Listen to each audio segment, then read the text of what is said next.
No, that's exactly how she's communicating with the horse. She's using her feet and her shoulders. She's using her whole body really to communicate with the horse. Now what she's doing now is really trying to get the horse to actually step stride for stride with her.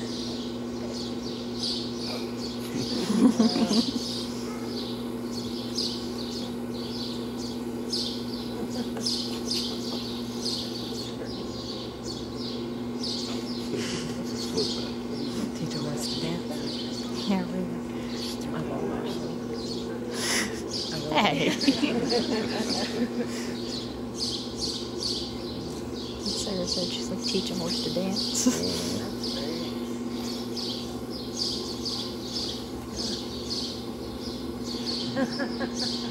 Wow, And as you can see, she's got a hold of the lead, but you don't see her actually pulling it around a lot.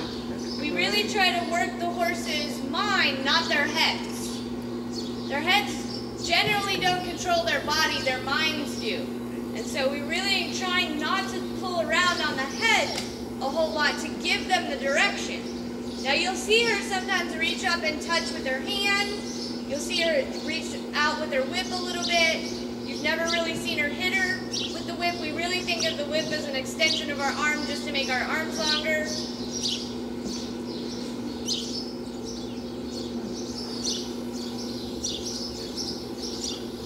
And our heating runs right into our riding. Because in the beginning I said we work off of two lines, so the secondary line and a primary line. And when we're sitting on top of the horse, we are actually sitting on that primary line. And so we're going to do the same things. We use our legs and our body to communicate with the horse once we're sitting on them. And in training class, you'll learn how to communicate with a horse that's never had anybody sit on its back.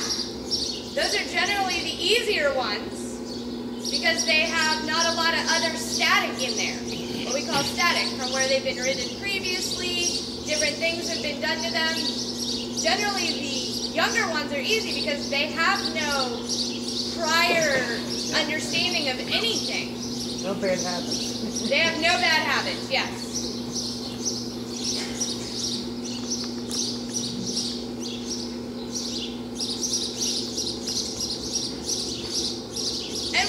We take about any kind of horse here. We have a couple of, we have a little Pasifino right now that the woman wanted to learn to trot, so she sent him here and he trots. Not all the time. He's learning. And so we have taken him and taught him how to trot. We generally don't take a lot of gaited horses at all. But when we do, we definitely try to teach them how to do the true walk, trot, and canters. We're not going to teach them how to do the gaited maneuvers. She just wants him as a pretty horse to stand in her yard and maybe ride around occasionally. So we're working him. He also came in with a little pony. I can't call him little. He's not wee little. That belongs to a 6-year-old little boy. So in training class, I made my students act like 6-year-old little boys once we were riding him. We were swinging ropes over his head. We were flailing legs and arms like a little boy's going to do when he's riding him out in the pasture. You know, we were throwing blankets on him. We threw things over his back because we wanted him to be safe for this little boy.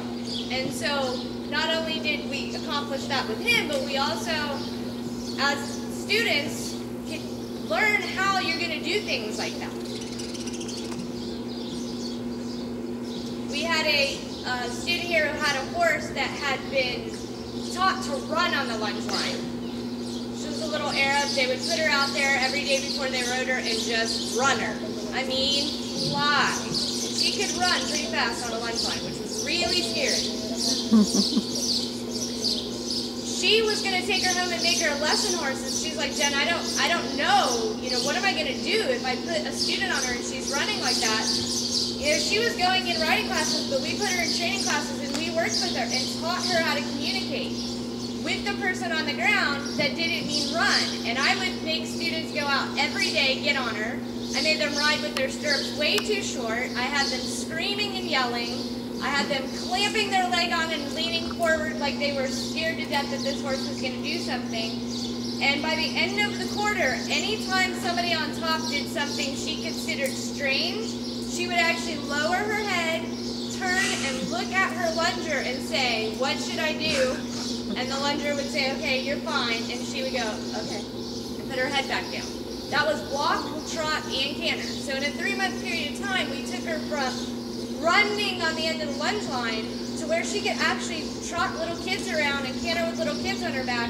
And Christina didn't have to worry about her running again because she knew she was going to look over and listen to what Christina was saying.